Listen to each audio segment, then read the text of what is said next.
194 ədədindən hansı ən kiçik ədəd çıxılmalıdır ki, A-nın ədəd 3-ə, 4-ə və 5-ə qalıqsız bölünsün. 3-ə, 4-ə və 5-ə qalıqsız bölünən çox ədəd var. Biz onların ən kiçini tapa bilərik. Birinci onu tapaq, yəni əkobunu tapaq. Ondan sonra digər addıma baxarıq. Deməli, 3, 4, 5. 3 ilə 4 qarşılığı sadədir 12. 12 ilə 5 də qarşılığı sadədir. Birbaşa bundan hansını yaza bilərik. Qruuplara ayrılmadan ayrılıb da yaza bilərik. Eyni şey alınır. Bərabərdir 60-a. Deməli, 194-dən kiçik 60-a bölünən ədədlərin ən böyüyünü tapmalıyıq. Qısası 60-ı vuranda bir tam ədədə, orada qalmalıdır qalıq bir dənə x və bu cəm 194-ü verməlidir. Və ya bunu belə yazmalıyıq əslində. Birinci bunu yazmalıyıq. 194-dən x-i çıxanda qalmalıdır 60-a bölünən bir ədəd. Bunun geri qayıtmış olması yuxarıdakıdır. Elə bir ki, 194-ü biz 60-a bölsək, tapdığımız qalıq olacaq həmin o x. 3 dəfə 180, qalıq qalır 14. Buradakı n 3-dür, bizdən onu soruşun. Bizdən soruşulan 14-dür. Ki, 194-dən hansı ən kiçik ədədi çıxsa, yəni 14-ü çıxsaq, alınan cəm 120-yə, daha doğrusu 60-a qalıqsız bölünəcək. 60-a bölünməsi 3-ə, 4-ə, 5-ə bölünməsi deməkdir. Niyə ən kiçiyini tapmalıyıq? Çünki başqaları da var. Yəni, bizdən ən kiçiyini soruşur.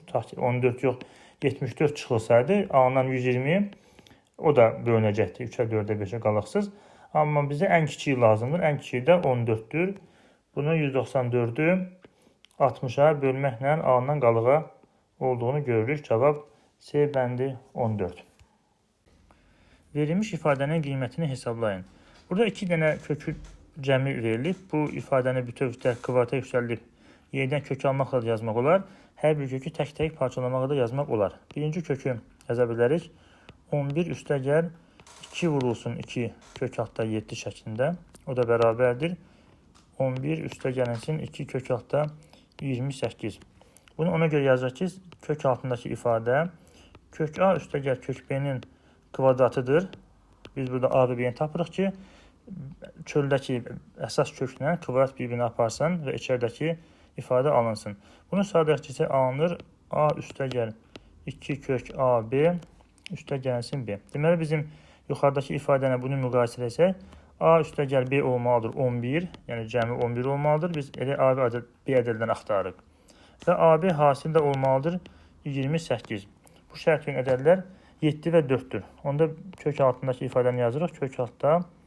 Kök altda 7 üstəgəl kök altda 4 kvadratı, cəminin kvadratı. O da köklə kvadrat getdiyinə görə orada qalır kök altda 7 üstəgəlinsin kök 4 bərabərdir. Kök 7 üstəgəlinsin 2. İkinci ifadə ilə eyni ifadə, sadəcə işarə fərqi var. Orada da kökün altından kök 7 çıxılsın. 2 çıxır çölə. Sadələşdirək. Kök 7 üstəgəl 2. Üstəgəlinsin kök 7 çıx 2. 2-lər islah olur. Qalır 2 kök altda 7. Cavab C bəndi. A kəsişmə B çoxluğu verilib. Bir də A kəsişmə C çoxluğunun elementləri verilib. Olarsa A kəsişmə B birləşmə C çoxluğu aşağıdakilərdən hansıdır? Bunun birbaşa düsturu var. Biz düsturla yox, diaqramda çəkib mühakimə ilə tapmağa çalışaq. Olsun bu A çoxluğu. Yazaq bura A çoxluğu. Digəri B çoxluğu. Olsun B çoxluğu. Bir də C çoxluğu. Bu da C çoxluğudur. Deməli, kəsişmə o demək ki, həmin elementə hər iki çoxluqda var. Buradakı bu A elementi və C elementi həm A-da var, həm B-də, həm də C-də. Yəni, hər üçün. Ona görə biz o iki elementi hər üçün olduğu çoxluğa yazırıq. Birinci çoxluqda qalan B elementi isə birinci hissədə verilən. Ancaq A-ya və B-yə daxildir. Onda B-ni də bu hissəyə yazmalıyıq. Çünki həm A-ya, həm də B-yə daxildir. İkincidən də bir dənə D çoxluğu qalır. Onu da yazıq bu hissəyə. Sağ tərəfdə verilən A kəsişmə B birləşmə C çoxluğu elə Venn diaqramındakı bu hissəni göstərir. Buradan ta ki belə. Yəni, bu verilən elementlərin birləşməsini, hamısını. Yəni, bu çoxluq bərabərdir. Bizdə olan A, B, C və D elementlərinə. Yəni, cavab E bəndidir. Düsturu isə bunu bu şəkildədir ki, A kəsişmə B birləşməsi bərabərdir. A kəsişməsi, A kəsişmə B birləşmə A kəsişmə C. Yəni, biz verilmiş iki dənə çoxluğu birləşdirikdə cavabı alırdıq. Biz həmin cavabı mühakimə ilə elementlər yazmaqla aldıq. Cavab oldu E bəndi. Şəklə əsasən B-A çoxlu elementlərinin sayını tapın. B-A çoxlu o deməkdir ki, elementlər A-ya daxil olmasın, B-yə daxil olsun. B-yə daxil olan C, D, N və Y elementləri var. Bunlardan A-ya daxil olmayanı yox, çünki hamısı A-ya daxildir. Şəkildə biz B-nin A-nın A çoxlu olduğunu görürük. Bunların hər biri silinməlidir. Geri qalır heç sıfırdan element. Yəni sayını soruşur. Cavab olur E bəndi 0. Verilmiş ifadənin qiymətini hesablayın. Düzgün olmayan kəsrləri çevirək, hesablayaq, sadələşdirək, yönünü alınır. 3-də 5-də 1 yaza bilərik. 5-də 16 vurulsun mötərizədə. Sürətdəki kəsir 2-də 7-dir. Məxrəcdəki kəsir isə 2-də 3. Tərsinə yazdıq onu.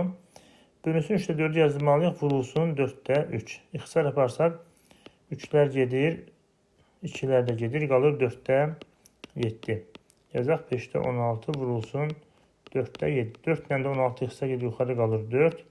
Bərabərdir 5-də 4 vur 7. 28 cavab da var. B bəndi 5-də 28. ABC natural ədədləri üçün 3A-da 2 bərabərdir 4B-də 3 və o da bərabərdir 5C-də 4 olarsa, aşağıdakı müqayisələrdən hansı doğrudur? Biz verilən bərabərliyi 2 qat bərabər belə yaza bilərik. 3A bölünsün 2 bərabərdir 4B bölünsün 3, o da bərabərdir 5C bölünsün 4. Deməli, 2-də 3 böyükdür 3-də 4-dən, o da böyükdür 4-də 5-dən. Deməli, 2-də 3-ün vurulduğu A daha kiçik olmalıdır ki, artıq 3-də 4 vur B-yə bərabər olsun. A, B-dən kiçik olmalıdır ki, mühakimə ilə bunu tapa bilərik çox rahatlıqla. 2-də 3, 3-də 4-dən böyükdürsə, onda onun vurulduğu ədəd daha kiçik olmalıdır. A kiçik olmalıdır B-dən, o da kiçik olmalıdır C-dən. Eyni məntiqdə digər iki bərabərliyə aiddir. Daha doğrusu iki ifadənin bərabərliyinə. Cavab oldu A kiçikdir B kiçikdir C. Burada hər hansı bir ədəd götürüb də bunları tapmaq olar. Yəni eyni nəticəyə gələcək. Cavab A bəndi. Verilmiş ifadənin qiymətini hesablamalıyıq. Deməli, kök altda 18-i surətdəki. Bunu yazıraq. Yaza bilərək kök altda 9 vur 2, o da bərabərdir 3 kök altda 2. Kök altda 8 yaza bilərək kök altda 4 vur 2, o da alınır 2 kök altda 2. 98 yazmaq olar 49 vur 2 kimi. Burada hamısı kök altda 2-yə görə yazılacaq. Vurulsun 2. Bərabərdir 7 kök altda 2. Yerinə isə yuxarıda alınır 2 vurulsun 3 kök altda 2. Üstə gəl 6 kök altda 2 bölünsün 5 vurulsun 2 kök altda 2 çıxılsın 7 kök altda 2 bərabərdir. Deməli, yuxarıda alınır 6, 6, 12 kök altda 2. Aşağıda isə 5 çıxılsın 7, 3 kök altda 2. Kök altda 2'lər ixtisar gedir. Qalır 12 bölü 3. O da 4. Cavab C bəndi 4. Ədəd 5 dəfə azalarsa neçə faiz azalar? Ədəd olsun A. Bu 100%dir. 5 dəfə azalanda olur A bölünsün 5. 5'ə bölürük. Bu da x faizdir. Sonra 100'dən x ona azalmaya baxarıq. Tənasüb kimi çarpaz vursaq A vurulsun x bərabərdir. A böl 5 vurulsun 100. Deməli, A'lar ixtisar yaparsaq A'nın x bərabərdir. 100 böl 5 yəni 20. Deməli, əvvəl 100% idi, indi oldu 20%. Çıxanda qalır fərq 80%. Cavab C bəndi 80. Uzunluğu 60 cm olan AB parçası üzərində C nöqtəsi qeyd olunmuşdur. AC böl CB bərabərdir 2 böl 3 olarsa CB'nin uzunluğunu tapın. Bu olsun A nöqtəsi, parçanın uc nöqtəsi A'dır, digəri B'dir. Bunun üzərində C qeyd olunub. AC böl CB, yəni bu 2K'dır, bura isə 3K'dır. Parçanın uzunluğu cəmi 60 cm, yazırıq 2K üstə gəl 3K bərabərdir 60 cm, 5K bərabərdir 60, K bərabərdir 12 cm. Biz tapmalıyıq CB-ni. CB 3K'dır, o da bərabərdir 3 vurulsun 12, 36 cm. Cavab C bəndi. 7, 2A 3 rəqəmli ədədi 4-də qalaqsız bölünərsə, A-nın ala biləcəyi qiymətlərin cəmini tapın. 4-də bölünmə əlamətdə son 2 rəqəmdən ibarət ədədə baxırıq. Bu 2 rəqəmi hər ikisi 0 olmalıdır, ya da 2 rəqəmdən düzələn ədəd 2 rəqəmli ədəd 4-də bölünməlidir. Bu 2 ilə başlayırsa ya 20 ola bilər, 4-də bölünsün, 24 ola bilər və 28. Yəni A bərabərdir 0, 4 və ya 8 ola bilər. Bunların cəmini tapmalıyıq. 0 üstə gəl 4, üstəgəl 8 bərabərdir 12 olur. Cavab D bəndi 12. Verilmiş ifadənin qiymətini tapmalıyıq, hesablamalıyıq. Deməli, sadələşdirək. Kök altda 1 üstəgəl 9-da 7, üstəgəl bu alınır bizə çıxanda 9-da 5. Bu isə kökdən çıxır birbaşa 1/10-2. Birinci ifadənin qiyməti verir 9-da 16. Bu da kök altından 3-də 4 kimi çıxır. 3-də 4. İkinci ifadə 5 yox. Burada 4-lü surətdə. 9-dan 5 çıxanda 4 alınır. Üstə gəlinsin 3-də 2 çıxılsın 1/10-2 bərabərdir. Bu 2 cəm verir bizə 3-də 6, yəni 2 çıxılsın 1/10-2 bərabərdir. 2 çıxılsın 1/10-2 olur 0/8. Cavab C bəndi 0/8.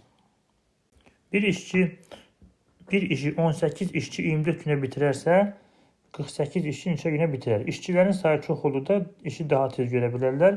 Yəni tərs mütənasib biz hasillərini bərabərləşdirməliyik. 18 vur 24 bərabərdir 48 vurulsun x. Hər tərəfi 24-ə bölə bilərik. Burada qalır 2. 18 bərabərdir 2x. 2-yə bölsək x bərabərdir 9 tapar. Deməli 48 işçi bu eyni işi 9 günə bitirə bilər. Cavab E bəndi 9. Şəkildə BA paraleldir YF.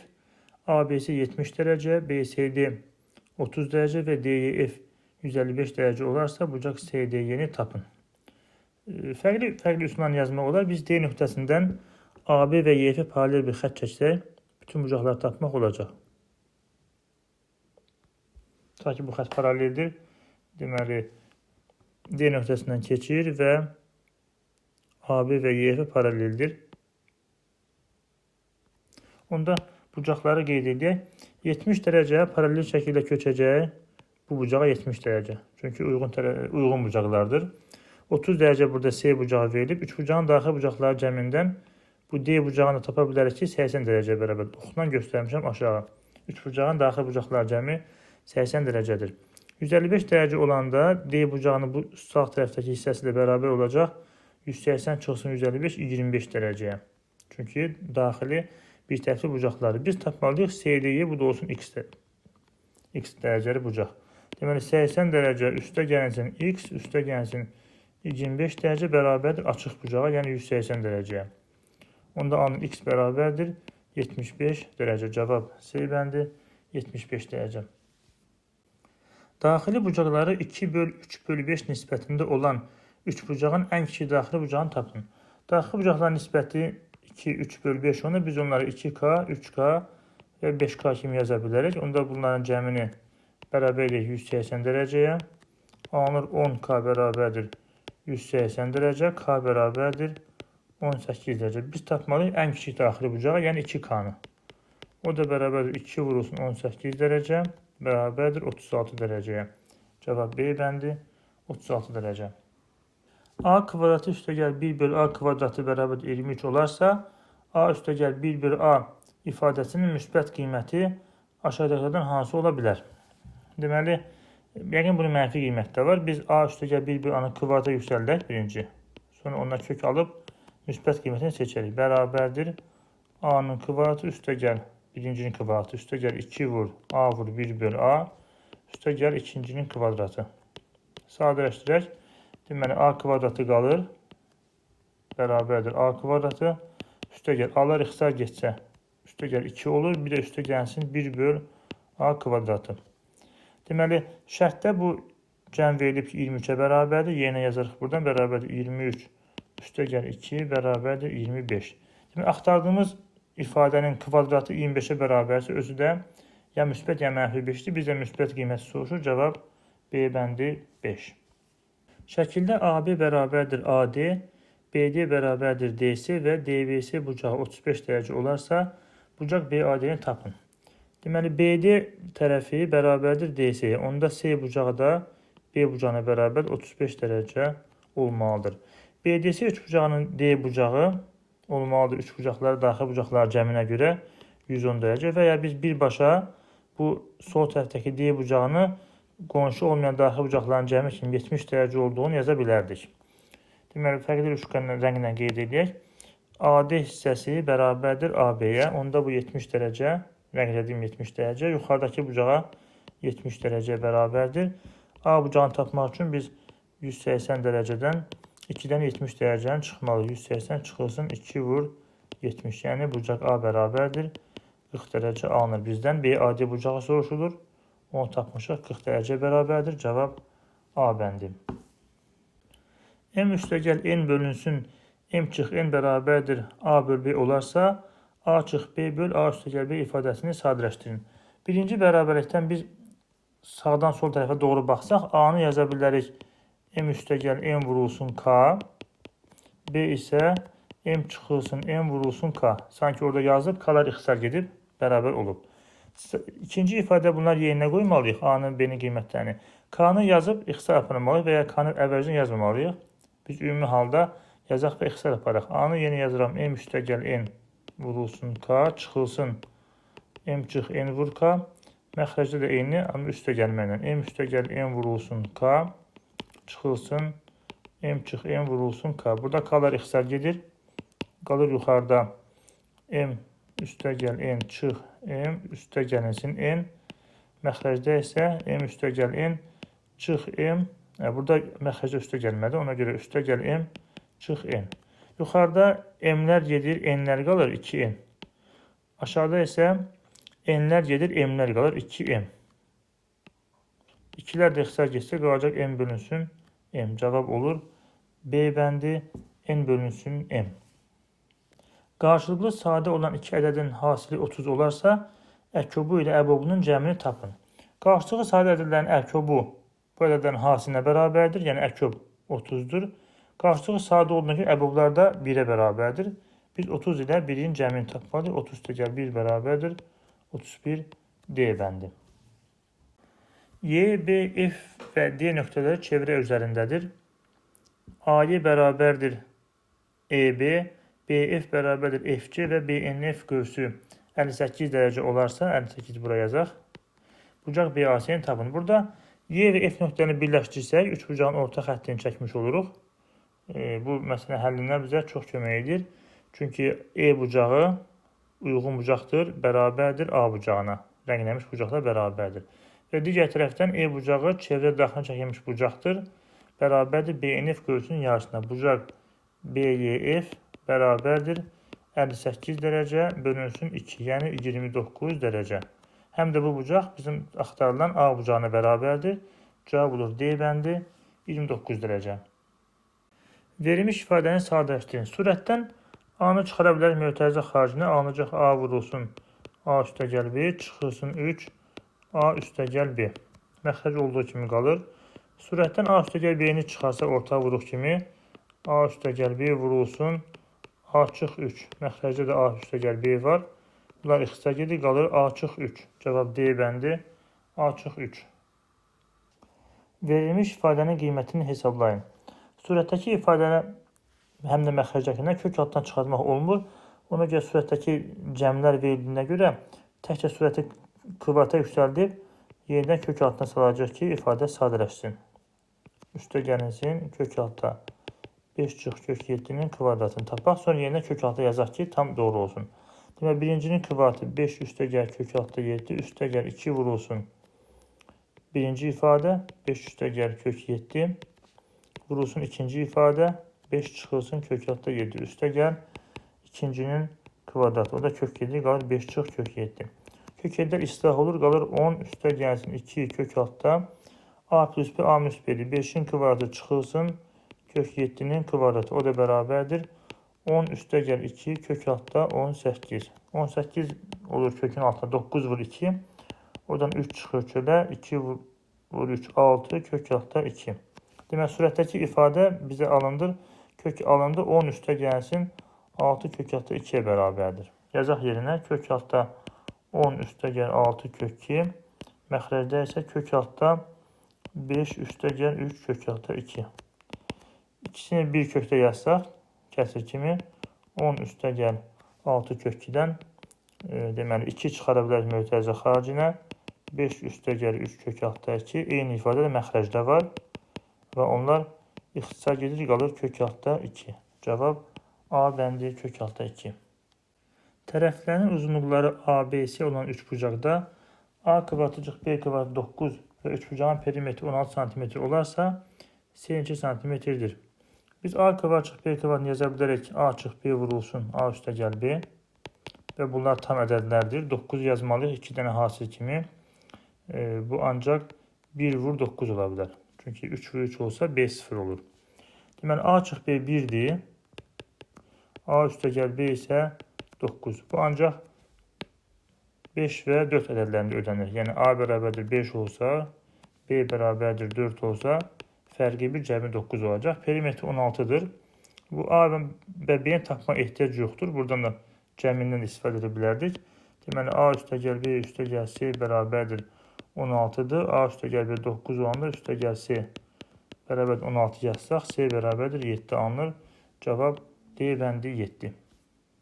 O mərkəzi yarım çevrədə EK perpendikulardır AB, EK perpendikulardır CD, EF bərabərdir 3, FK bərabərdir 6 və FT bərabərdir 5 cm olarsa, CF parçasının uzunluğu 2 cm-dir. Bu yarım çevrədir. Biz bunun digər tərəfini tam çevrəyə tamamlaya bilərik. Onda EK-nı da uzadırıq aşağıya doğru.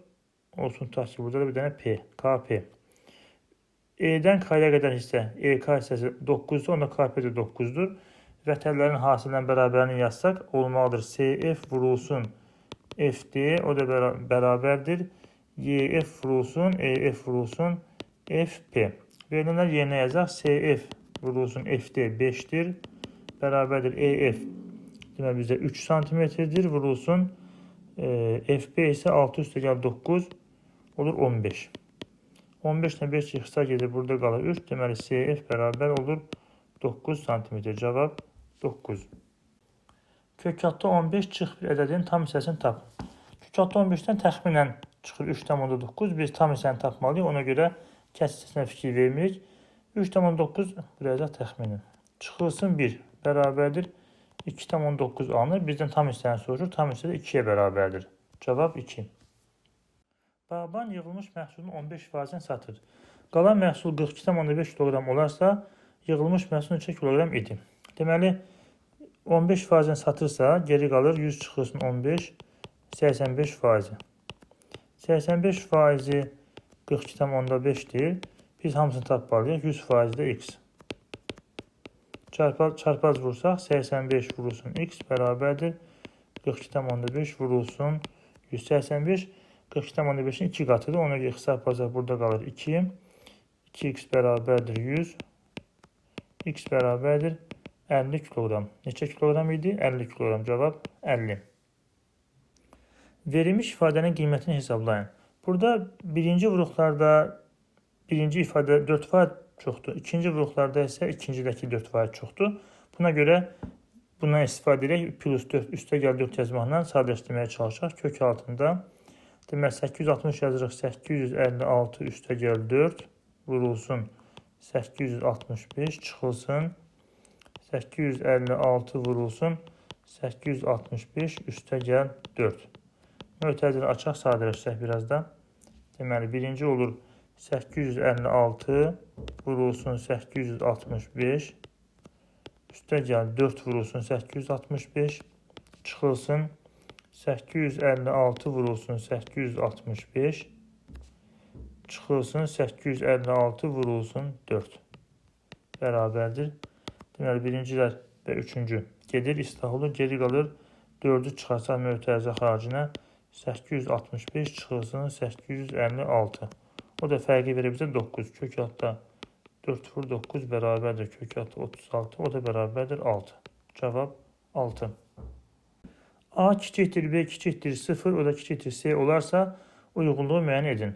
Hər bir modul daxilindəki ifadənin işarəsini nəzərə almaqla moduldan çıxardıq. Deməli, birincidə A çıxılsın B. A B-dən kiçik olduğuna görə şərtdən görürük. İfadə mənfidir. Ona görə bu B çıx A şəklində yazılmalıdır ki, müsbət olsun. Moduldan müsbət çıxır.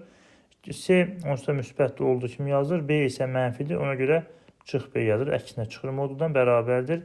Burada B-lər islah olur. Qalır bizə mənfi A çıxılsın C. Yəni cavab C bəndi. 1-ə C uyğun gəlir. İkincini sadələşdirək. A çıxılsın C. Buradan görürük A C-dən kiçikdir. Ona görə də moduldan S çıx A çıxmalıdır. Çıxılsın B də S-dən kiçikdir. Şərtdən görürük. Ona görə S çıx B olduğu kimi çıxacaq. Çıxılsın S çıx B. Mötərizəni açsaq, S-lər islah olacaq, qalacaq mənfi A üstə gəlinsin B. Yəni B çıx A, o da olur bizdə E bəndindədir. 2-yə E uyğun gəlir. Üçüncüsündə S çıx B. S çıx B yuxarıda yazmışıq, müsbətdir. S çıx B üstə gəl, yenə S çıxılsın B. O da bərabərdir. 2S çıxılsın 2B. B bəndi uyğun gəlir. 1S, 2E, 3B. 20 kiloqramlıq duzlu su məhluluna 5 kiloqram duz qarışdırılır. Alınan məhlulun duzluluq faizi 30% olarsa, əvvəlcə məhlulun duzluluq faizi nə qədər idi? Deməli, 20 kiloqram məhlulun üzərinə gəlinir 5 kiloqram duz, alınır 25 kiloqram məhlul. Bu məhlulun ümumi həcmidir, miqdarı. Bu 25 kiloqramın 30% duzdur. Onu tapaq, 25 vurulsun 30 bölünsün 100. Sıfırlar ixtisar geçsə, alınır 75 bölünsün 10, o da bərabərdir 7,5 kiloqram duz. Alınan məhlulda 7,5 kiloqram duz var. Bunun 5 kiloqramı sonra əlavə olunub. Demək, çıxmalıyıq onu ki, əvvəl nə qədər tapaq? 7,5 çıx 5 bərabərdir. Əvvəl 2,5 imiş. Bu duzdur. 2,5 kiloqram duz var idi əvvəl. Və məhlul əvvəl 20 kiloqramlıq idi. Biz tapmalıyıq ki, 2,5 20 neçə faizdir? 2,5 bölünsün 20 vurulsun 100. Sıfırın bir ixtisar geçsə, qalacaq 25 bölünsün 2. Burada faiz də var. Yəni 12,5 faiz. Cavab 12,5 faiz. AB bərabərdir 2BC, o da bərabərdir 3CD olarsa, şəkilə əsasən x üstə y cəmini tapın. Şəkilə görə tapmalıyıq. AB məsafəsi bərabərdir bizdə x çıxılsın mənfi 5-ə. Bu bərabərdir 2 vurulsun BC, 1 çıxılsın x-ə. O da bərabərdir 3 vurulsun CD, y çıxılsın 1. Birinci bərabərliyi həll edək. Yəni iki ifadənin bərabərliyin x-i tapaq. X üstə gəlinsin 5 bərabərdir 2 çıxılsın 2x alınır buradan. Keçəcək sol tərəfə x üstə gəl 2x bərabərdir 2 çıxılsın 5. 3x bərabərdir mənfi 3. X bərabərdir mənfi 1. Bu qalsın. Bu mənfi 1-i burada yazaq yerinə və sağ tərəfə həll edək. 2 vurulsun 1 çıx mənfi 1 bərabərdir 3 vurulsun y çıx 1. Sadələşdirək. 2 vurulsun 2 bərabərdir 3y çıxılsın 3.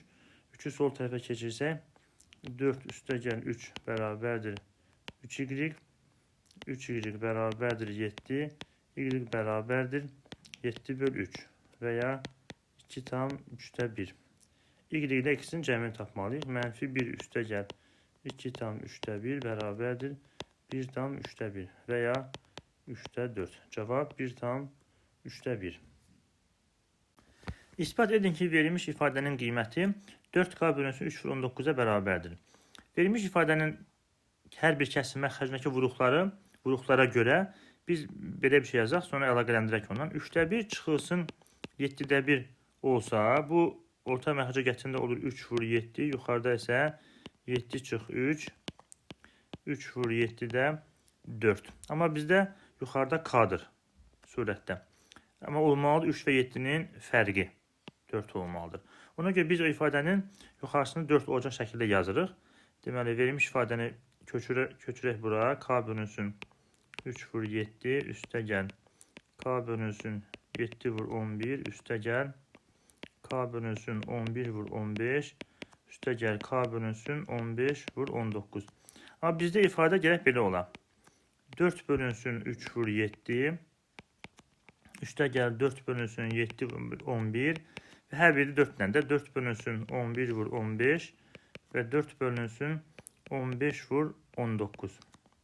Amma verilən ifadə K-dır. Ona görə biz bu ifadəni, ikinci mötərizə daxilindəki ifadəni vursaq 4-də K-ya, soldakına bərabər ifadə alınacaq. Yəni, soldakı və sağdakı hal-hazırda birbirine bərabərdir. Çünki 4-lər ixtisar geçsə, K-da hər bir kəsə vurulacaq, ancaq soldakı ifadə. Sağdakı ifadəni sadələşdirə bilərik bu şəkildə. K bölü 4 qalır. Mötərizə daxilində kəsilən hər birini bu yuxarıdakı ifadəniz sanki tərsini yazırıq. Yazmalıyıq 3'də 1 çıxılsın 7'də 1. 3'də gəl 7'də 1 çıxılsın 11'də 1. Yəni burada da orta məxrəcə gətirəndə həmin bu kəsir alınır. Üçüncüdə yaza bilərik 11'də 1 çıxılsın 15'də 1. Üstə gəl 15'də 1 çıxılsın 19'da 1. Bu çıxılsın düzəldək buradan. Deməli, mötərizə daxilindəki ifadələrdən 2-2 bunlar islah olur. Onu fərqli qələmlə göstərək. Deməli, 7'də 1'lər bir-birini aparır, 11'də 1'lər də aparır, 15'də 1'lər də aparır. Qalır bir dənə birinci və sonuncu k bölü 4 vurulsun 3'də 1 çıxılsın 19'da 1. 3'də 1 və 19'da 1'i orta məxrəcə gətirək. Bərabərdir. Deməli, sol isə qalsın. K bölü 4 vurulsun. Olacaq.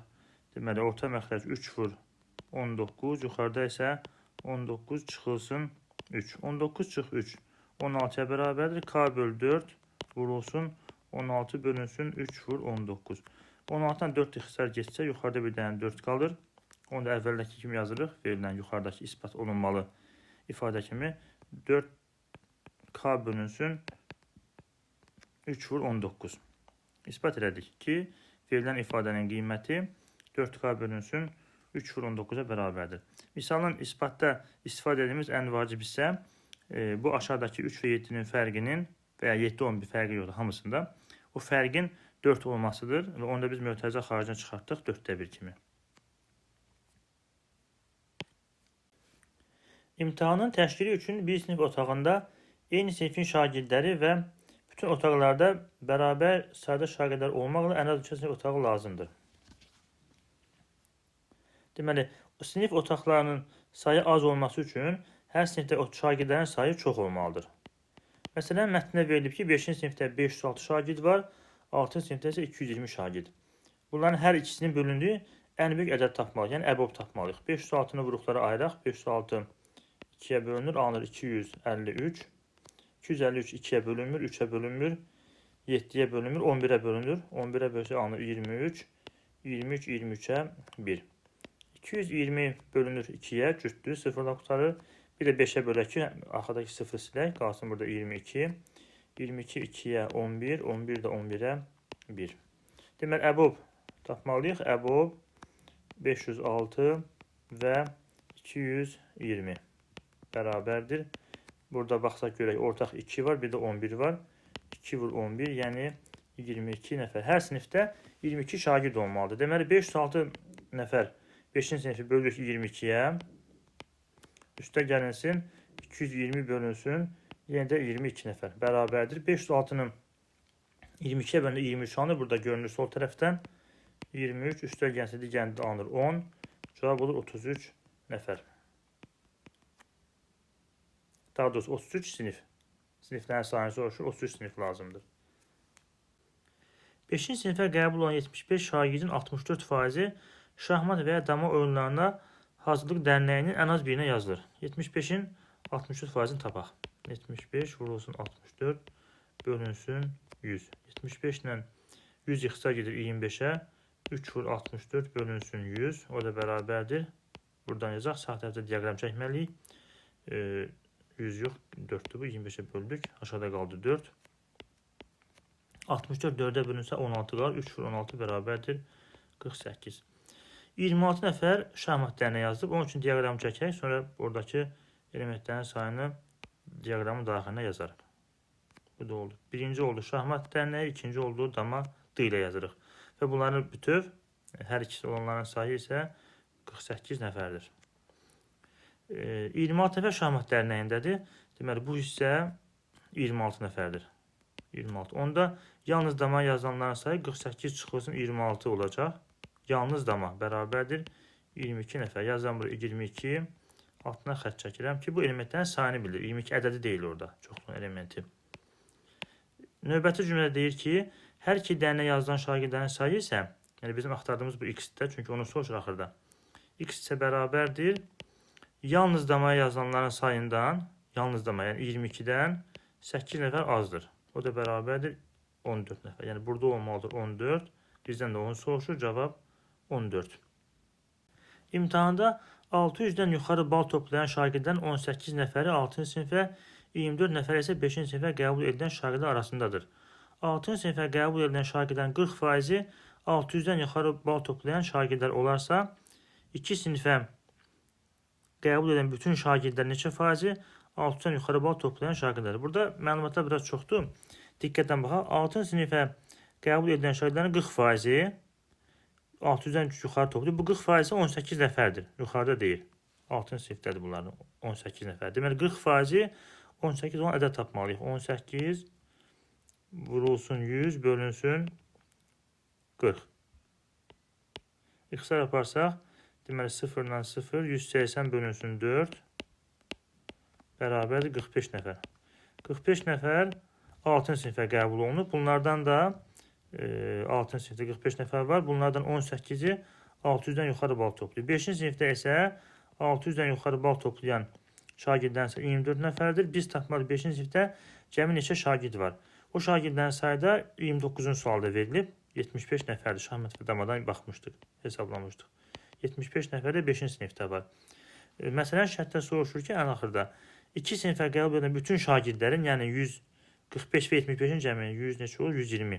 120 nəfər şagirdin neçə faiz 600-dən yuxarı toplayır. Burada da 600-dən yuxarı toplayanların ümumi sayını görürük.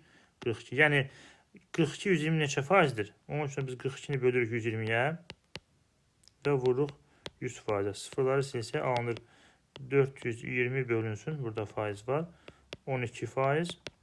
420-ni 12-yə birbaşa bölə bilmirəm. Ona görə də 2-yə bölürəm. Olur 210 bölünsün 6%.